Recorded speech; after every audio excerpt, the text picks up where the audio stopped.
Next scene में दिखाया जाता है कि ब्रिज बीच में से टूटा होता है। सोएंग बोलती है, मैंने तुम्हें नहीं कहा था कि सभी ब्रिजेस पहले ही टूट चुके हैं, तो तुम खुद ही देख लो, यहाँ पर ये ब्रिज भी टूटा हुआ है, हम कैसे जा सकते हैं। किम सोचता है कि आइथोसॉरस लेवल 7 का मॉन्स्टर है और मैं इसे आसानी से मार सकता हूँ, पर ये बहुत ही ज्यादा है और मैं यहाँ पर स्विम करके भी नहीं जा सकता क्योंकि वो आसानी से मुझे पकड़ लेंगे। और मैं तो ये भी सोच रहा था कि यहाँ पर एक ब्रिज तो बचा ही होगा जिससे मैं आगे जा सकता हूँ। यू तभी लोगों की तरफ देखते हुए सोचते हैं कि अब हमें क्या करना चाहिए। किम सोचता है ये तो वो लोग हैं जो यहाँ पर भटक रहे हैं। तभी सोएंग हैरान हो जाती है क्योंकि यू अपने बैग में से कुछ निकाल रही होती है और वो चिल्लाकर पूछती है, तुम क्या करने की सोच रही हो। यू आगे बढ़ते हुए बोलती है कि मैं इन भूखे लोगों को अपना खाना शेयर कर रही हूँ। सोएंग बोलती है कि तुम ऐसा बिल्कुल भी नहीं कर सकती, क्या तुम्हारा दिमाग खराब हो गया, तुम्हें पता नहीं है कि भूखे लोग इस एपोकलिप्टिक दुनिया में बहुत ही ज्यादा खतरनाक होते हैं। यू कोड लुक के साथ बोलती है कि मैं कर सकती हूँ, अगर मैं चाहूँ तो उन सभी को जान से भी मार सकती हूँ, पर मैं उन्हें बचाना ज्यादा प्रेफर करूंगी। और यू उन सभी लोगों के पास जाकर उन्हें मीट देना शुरू कर देती है, जिस वजह से लोग उन्हें थैंक यू कर रहे होते हैं। सोएंग बोलती है हमें ये नहीं करना चाहिए। तभी किम भी अपना मीट निकाल कर बोलता है कि हमारे पास पहले ही काफी ज्यादा है, तो मुझे लगता है कि मुझे अपना भी थोड़ा शेयर कर देना चाहिए। तभी वो एक आदमी को जाकर अपना मीट दे देता है। आदमी उसे बहुत थैंक यू कर रहा होता है। पीछे सोएंग चिल्ला रही होती है। तभी सिस्टम नोटिफिकेशन आती है कि कुछ लोग आपको पसंद करने लगे हैं। ये देखकर सोएंग का मुंह बन जाता है और बोलती है तुम तो दोहरे चेहरे वाले इंसान हो। किम उसे देखकर बोलता है कभी कभी कुछ काम अच्छी नीयत से भी कर लेने चाहिए, और अपने मन में सोचता है कि मैं तो सिर्फ ये कैलकुलेटिव मूव कर रहा हूँ। तभी कॉन्स्टलेशंस उसे देख रहे होते हैं और सिस्टम नोटिफिकेशन आती है कि उसे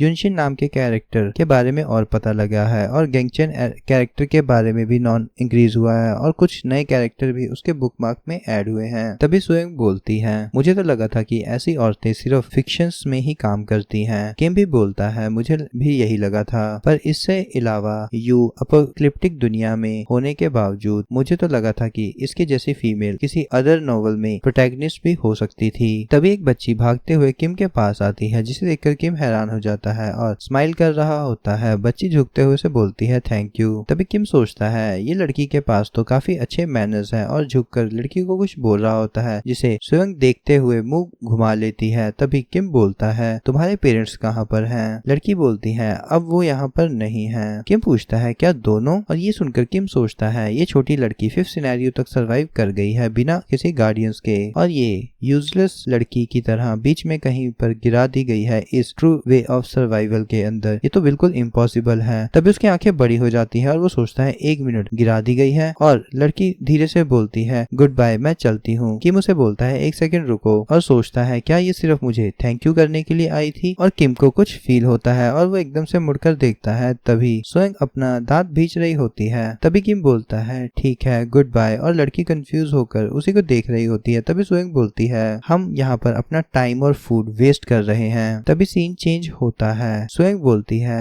तुम इंतजार करो, वो लोग जल्दी ही वापस आने वाले हैं। क्या तुम लोगों ने नहीं देखा कि उनकी आंखें हमारे वेपन्स पर थी और वो उन्हीं हाथों को काट देंगे जो उन्हें खाना खिला रहे थे। किम अपना मीट खाते हुए बोलता है सब लोग इस एपोकलिप्टिक दुनिया में बुरे नहीं हो सकते। यू भी बोलती है कि हाँ वो सभी लोग भूखे थे बस। स्वयं भी गुस्से में अपना मीट पकाते हुए बोलती है तुम देख लेना वो जल्दी ही यहाँ पर फिर से रेंगते हुए आएंगी। और ये बात 1 घंटे बाद की होती है और फिर 2 घंटे भी हो जाते हैं। तभी यू और किम बात कर रहे होते हैं। स्वयं वहीं पर खड़ी हुई सोच रही होती है मुझे लगता है कि वो अभी और भी टाइम लगाने वाले हैं। ऐसे ही 3 घंटे बीत जाते हैं और स्वयं गुस्से से बोलती है ऐसा नहीं हो सकता। उसके बाद 4 घंटे बीत जाते हैं और रात का सीन आता है। तभी एकदम से किम और स्वयं हैरान हो जाते हैं और स्वयं खुश हो जाती है कि उसकी बात सच हो रही है, और किम थोड़ा सा हैरान हो जाता है। स्वयं एक्साइटमेंट में खड़े होते हुए बोलती है देखो मैंने तुम्हें कहा था। तभी वही बच्ची वहां पर आते हुए बोलती है मुझे माफ करना, क्या मैं आपसे बात कर सकती हूँ कुछ देर के लिए? उस लड़की के हाथ में एक ब्लैंकेट होता है। तभी सिस्टम नोटिफिकेशन आता है कि कॉन्स्टलेशन डीमन जस्टिस और फायर ने स्माइल करते हुए आपको 2000 कॉइन गिफ्ट किए हैं। तभी वो लड़की आगे बढ़ती है और एकदम से यू उसके पास जाकर उसे थैंक यू बोलती है ब्लैंकेट के लिए, और स्माइल के साथ बोलती है क्या तुम अकेली हो? ये जगह काफी ज्यादा डेंजरस है, तुम्हें इतनी देरी से अकेले नहीं निकलना चाहिए। लड़की बोलती है मैं कहीं पर भी जाऊँ सभी जगह बहुत ही ज्यादा डेंजरस है। यू बोलती है क्या तुम हमारे साथ रुकना चाहोगी? ये सुनकर लड़की हैरान हो जाती है और पूछती है क्या, और बोलती है नहीं थैंक यू, आपने मुझसे ये पूछा क्योंकि आखिर में मैं आप लोगों के लिए सिर्फ बर्डन ही बनूंगी। यू एक लंबी सांस लेते हुए छोड़ती है। तभी तभी सुयंग बोलती है, एक सेकंड रुको, और एक नाइफ उड़ता हुआ आता है और लड़की के पास आकर गिरता है। लड़की उसे बाल बाल बच जाती है। सुयंग बोलती है, तुम कहीं पर भी नहीं जाने वाली हो। यू गुस्से से बोलती है, तुम्हारे दिमाग में क्या चल रहा है जो तुम ये सब कर रही हो। तभी सुयंग गुस्से से किम की तरफ देखते हुए बोलती है, तुम्हें पता है ना किम, और किम हैरानी से उसकी तरफ देख रहा होता है और ये चैप्टर यहीं पर एंड हो जाता है।